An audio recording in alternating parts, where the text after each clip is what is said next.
অনেক জায়গায় আওয়ামী লীগের অফিসগুলো খোলা হচ্ছে, অনেক জায়গায় এটা আমরা চাইনি এবং আমরা যেহেতু আপনার আইনগতভাবে বলা আছে যে তাদের কার্যক্রম নিষিদ্ধ, সেইভাবেই এটাকে দেখা হবে সব জায়গায়। আমরা এখন নতুন এক বাংলাদেশের জন্য কাজ করছি, স্বপ্ন দেখছি। আমাদের নেতা, আমাদের তরুণ নেতা, আমাদের দলের চেয়ারম্যান এবং বর্তমান প্রধানমন্ত্রী তারেক রহমান সাহেবের নেতৃত্বে এবং অতি অল্প সময়ের মধ্যেই তিনি যে দেশের মানুষের মধ্যে যে একটা অবস্থান করে নিয়েছেন যে তিনি কাজ করে শুরু করেছেন এবং কাজ করবেন এবং তার বিভিন্ন কর্মপদ্ধতিতে সেটাই প্রমাণিত হচ্ছে।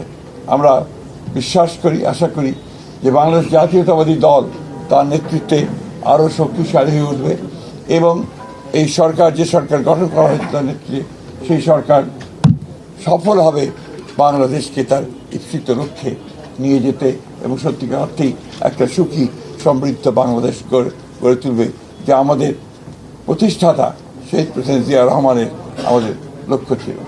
আমরা আশা করব যে আমাদের বাংলাদেশের সব মানুষ আমাদের দলকে সহায়তা করবে পূর্বের মতো সবসময়। স্থানীয় সরকার নির্বাচনের বিষয়ে কত নিয়মকানুন আছে তো সরকারি এবং যে প্রথাগুলো আছে সেগুলো কতগুলো মেয়াদ আছে, কতগুলো মেয়াদ শেষ হয়ে গেছে, সবগুলোকে এক জায়গায় নিয়ে এসে আমরা সরকারের তরফ থেকে একটা সঠিক সময়ে এই নির্বাচনগুলো দেওয়ার ব্যবস্থা আমরা করবো। তবে নিঃসন্দেহে এই নির্বাচনকে প্রাধান্য দেওয়া হবে।